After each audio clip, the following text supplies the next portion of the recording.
This is the Action Movie Guys podcast, bringing you action movie reviews from across the decades, plus box office numbers and insight like never before. And now, your hosts of the Action Movie Guys podcast, Alex and Nate.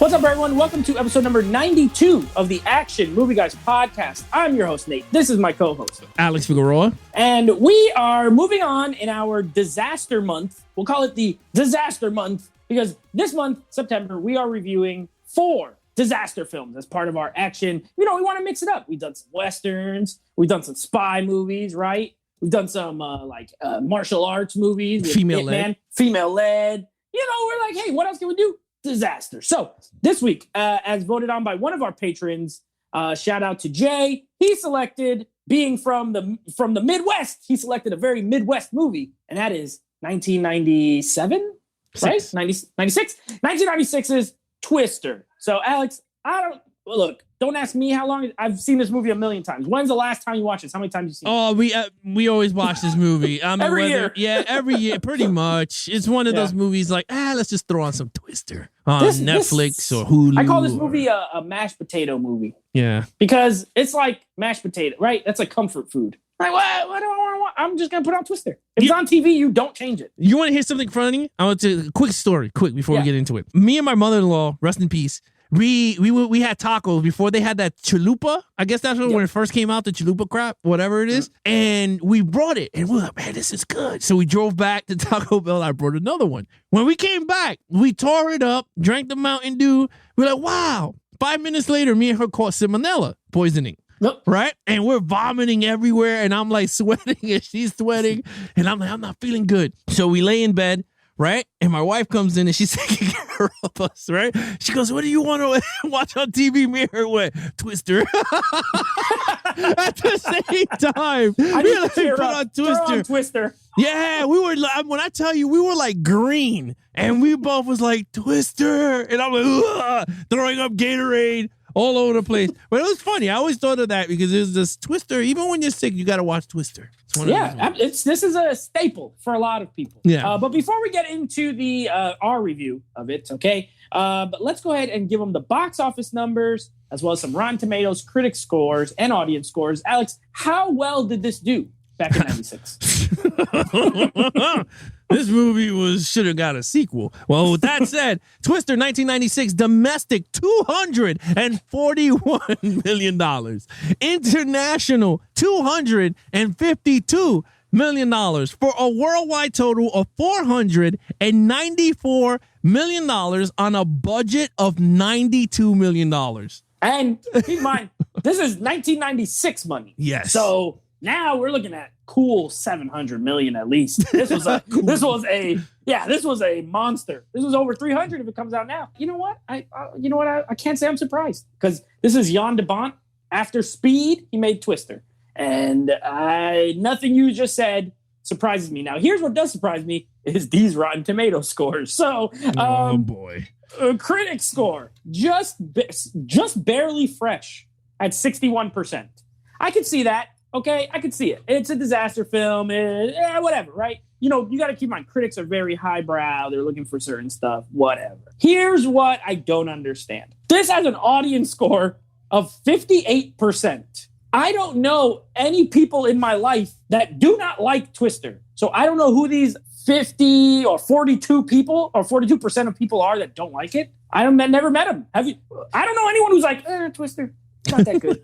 I don't know them. I never met him. It's baloney. I think some people give it some down scores just to bring down the numbers. You know what? Some people like it, some people don't, and that's the things with these Rotten Tomatoes. I don't think you and I know any of them, but it doesn't matter because you know what? It made $500 million. Yeah. And also it doesn't matter because we're throwing all that out the window like a Twister. It's just going right out the window. Now, I can't wait to talk about this movie, but you get to go first. So I think for lead, we'll go with the duo, right? We'll go Bill Paxton and Helen Hunt as Bill. Wow, what a stretch. Bill Paxton playing a guy named Bill and Joe. Right, that's Helen Hunt's character. Please, Alex, take it away. You know what? They're phenomenal together, and I'm not going to make you guys wait. I gave it a 5.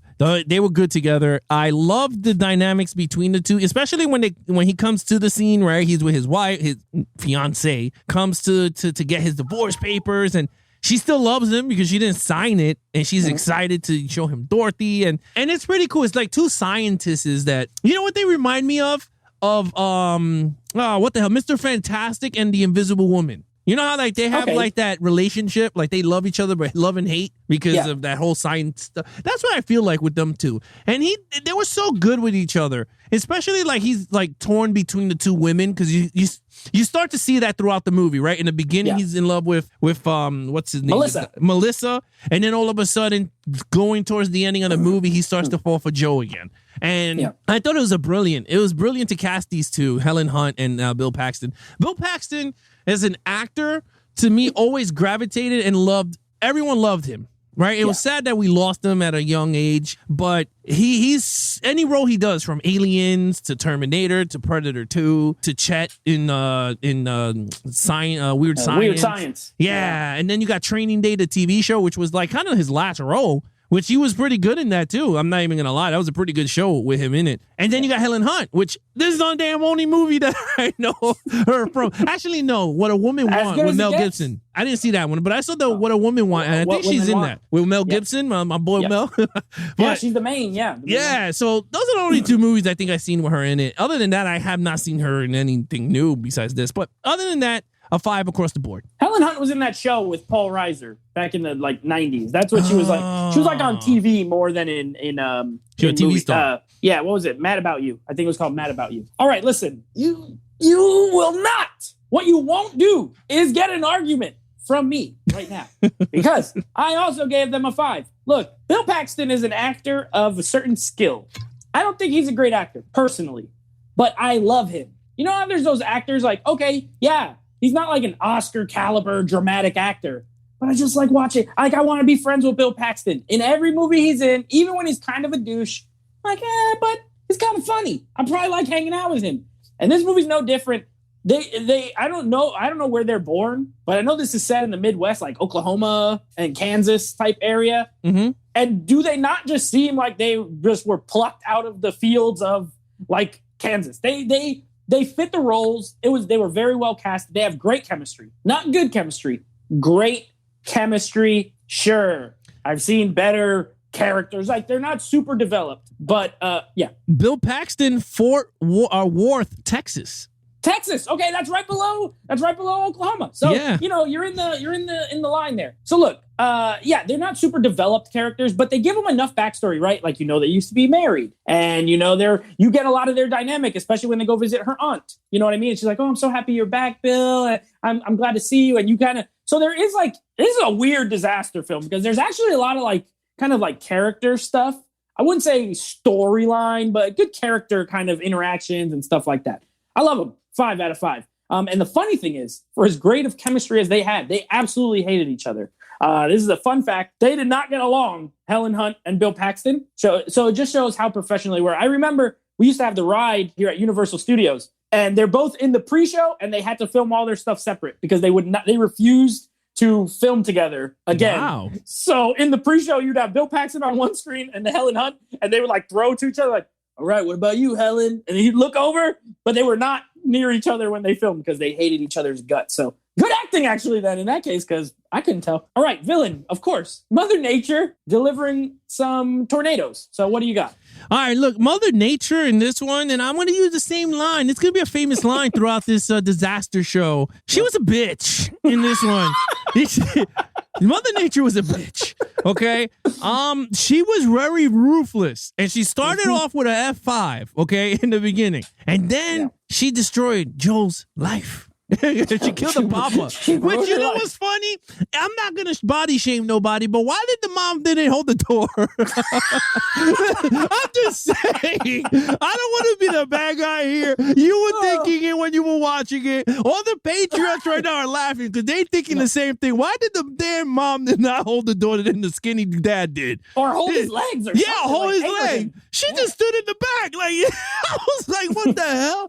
But anyway, now I'm going to get all now cancel culture. But Then she got that F5 going. Then she got the twin sisters in here. Her sisters came into play. So look, overall, I gave her a 5 because Mother Nature she was just angry in this one. She was really angry, and she tormented. And one cool thing, I don't know if you guys seen this, or whether you guys on the Patreon or you guys on YouTube.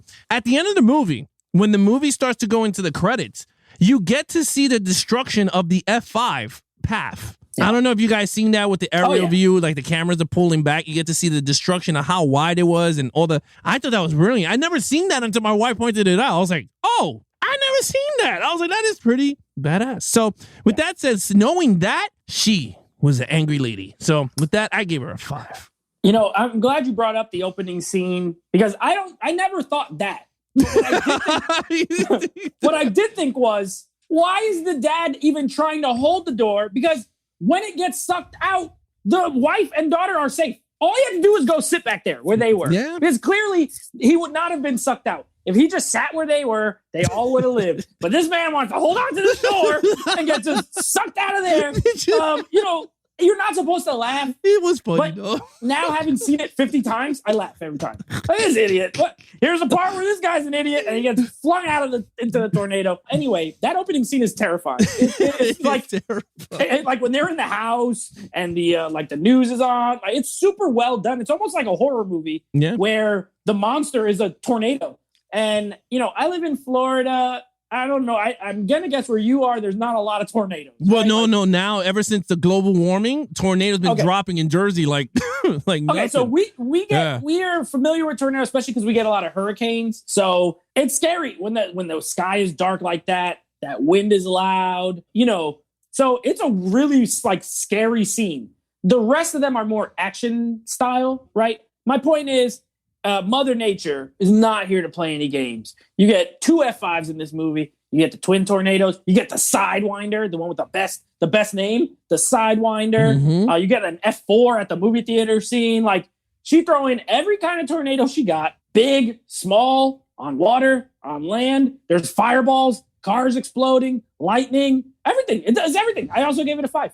I love it. She really came full force. Yeah, she flings cows. Maybe it's 2 cows. Remember, you don't know if it's 1 cow or 2 cows because he's like, I think that's the same cow, but we never find out. It's the greatest mystery of Twister. All right, action scenes. All right, action scene is phenomenal in this movie. And it's crazy, right? Because we did Volcano. Volcano, we talked about it. The CGI and all that was great. Yeah. This one felt like that these people were really in a tornado chasing them. I know it's all CGI. We all know the CGI and how they shot it, but it felt real, especially the only thing the F5 sequence towards the end, I was a little like, okay, like how much some of the effects don't hold up either at the end. Yeah. And the thing is, like, me and my wife was talking about it, like they were driving to put the truck into the path of the destruction of the thing. And they're still there. And if you look at it, look like the tornado was like right there. And they keep driving and it's right there. Then when they all jump out, the damn thing is like 30 feet down that way. And I was just like, okay. But again, it's all CGI because you can't do depth of field of how. So anyway, that's just a nitpick. But yeah, I loved it. I thought that the action sequences were cool. I love the truck, the gasoline tanker when he was like, what is that? He just started pulling the thing. Like, I love that. The whole, like, the adrenaline. Like, even, I mean, I've seen this like thousands of times. Like, even when the tree gets under the hub of the truck and it spins him and he's just trying to get out of the way before the tanker comes. And it's very terrifying, man. Like, this thing is like miles wide. I thought that was cool. I like when they were trying to radio the dickhead that stole their design, try to help him, and he didn't want to take their advice. Yeah, Jonas. Jonas. Don't go, Jonas. Turn that radio off. Yeah. Oh, man, he was a dummy. But again, I love when he gets blown up. Yeah, that was funny. And then he slams the thing, and he's like, Christ. But I thought that was all cool. Look, in terms of the whole sequences, everything felt right. Everything just felt, even them driving through the house, we're going in. I was like, yeah, that's cool. Anyway, I gave the action sequences a 5. I'm thinking about it. Yeah, 5. Yeah, I gave it a 5. Same. Yeah, 5. Look, this has this has a good equal. This is a good mix of non-disaster scenes and then disaster scenes. Mm-hmm. I think it strikes a perfect balance and the reason it's perfect is because you like the characters. Not only do you like Joe and Bill, they're both very likable. You like them. You love the aunt. I love that aunt. If I went to someone's house, and they made me a gigantic steak with fried eggs and like, oh my God, it looks amazing. I just like it just for the food. You guys know, well, maybe not all the listeners know, I love food. I love to eat. That scene, it's like food porn for me. Just steak and eggs. I want it. And then, just Philip Seymour Hoffman's character, Dusty, all of them being together. Like, they just seem like the coolest people. I just want to hang out with those people. But then the reason that you like those scenes, and then when tornadoes hit, you don't want any of them to die. So you're like, I think that's where you get that balance. You have to have good characters in order for those disaster scenes to really work. This movie does. I think that's why Volcano didn't work for me. I didn't care about any of those people. Yeah. They're not fun to watch. These people are super fun to watch, so I don't want them to die, except Jonas. Yeah, so I gave it a 5. Jan de Bont at this time, this was only his second movie. He's speeding this.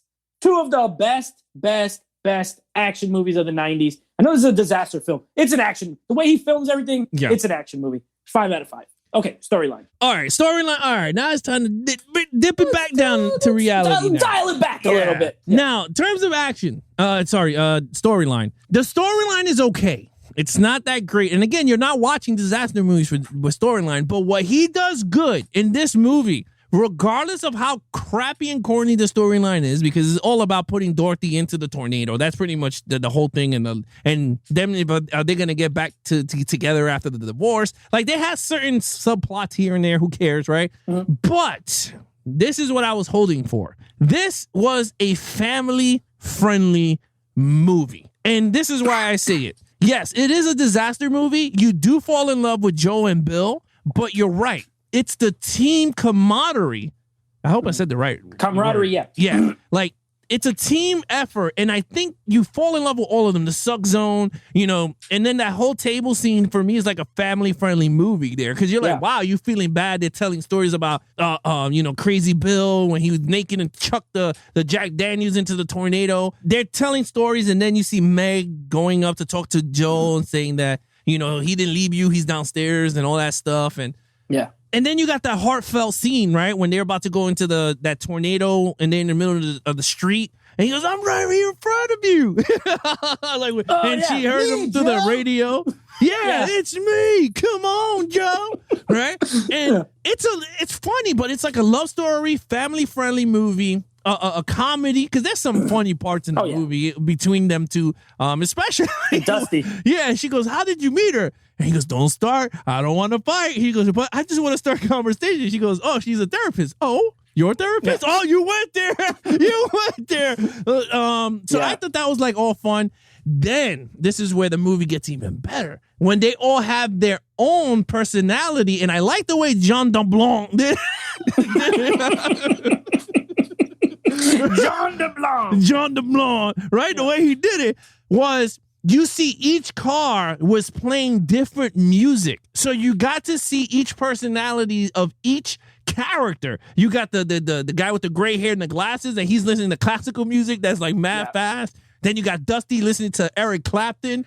Then you had the other people doing the duets, and then you got then it went right into Joe and Bill. And I was like, that's brilliant. Like, you didn't have to he just showed you through music what these people were, and it was cool. And I was like, wow, that's awesome.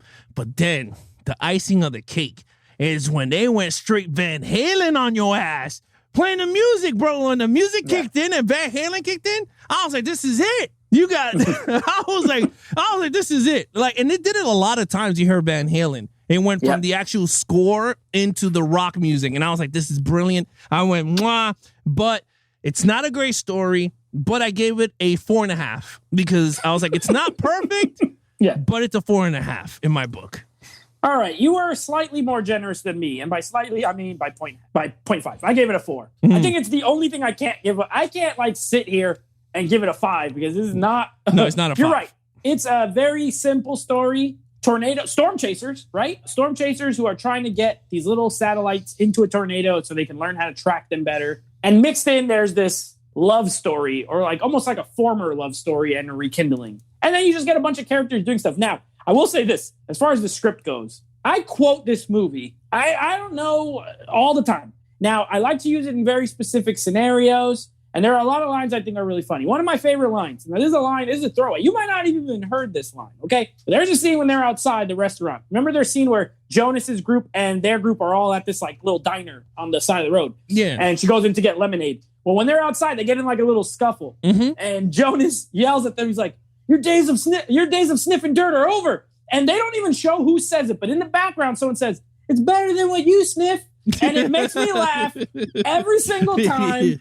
I laugh. I don't know who says it. I don't know if it's Dusty. I don't know if it's one of the other guys. But I always hear it. And it's low. You got to go back and watch that scene. And you'll just hear him say, it's better than what you sniff. I always love when Joe's like, you never seen him miss this house and miss that house and come after you. Yeah. He's like, is that what you think happened, Joe? For crying sakes. For crying Things happen. You can't predict it. Yeah, it's like, I love that part. And when I'm hungry, I always like to quote my man Dusty. And I just say, he just says, red meat. We crave sustenance. When they want to go to the Aunt Meg's house. Yeah. Oh, man, I love this movie. I love it. There's so many quotes. They all have very specific, use. You can use these in life. When you're hungry and your friend doesn't want to go eat, you tell them, red meat. We crave sustenance. And if they don't know what you're referencing, maybe you need to show them Twister because they should know it. Oh, you dump them as a friend. Or you get rid of them. You get rid of them because they don't know Twister. I don't need anyone in my life that's so negative that they don't love Twister. That to me, you're negative. But what was the other Dusty line? It, What was the other Dusty line? Oh, man, when he grabs Meg's gravy. He goes, it's practically one of the food groups. Oh, yeah. One of the food groups. Oh, my God. Like, Philip Seymour, the Suck Zone, he has some of the best lines in the whole movie. He's hilarious. Rest in peace. One of the best, maybe the best actor in this entire movie, like, long term. He was like, Academy Award nominated. But at the time, he was just kind of this goofy fat guy. He was like, Bill, missed the truck, mister. Yeah, did you see that? She just missed the truck. Yeah, Jamie Gertz is in this. Yeah. Carrie Elwes. Good cast. Got a nice cast. Oh, and what's the guy's name? Ruck. The freaking guy from Ferris Bueller, the friend. He was in Speed, too. So Jan de Bont. That's like his, was it Alan Ruck, I think his name is. Yeah, he played Rabbit. Yeah, good cast. Rabbit is good. Rabbit is wise. I still gave it a 4, though, because it's not a masterpiece of writing, but it's a lot of fun. All right, Overall, 5.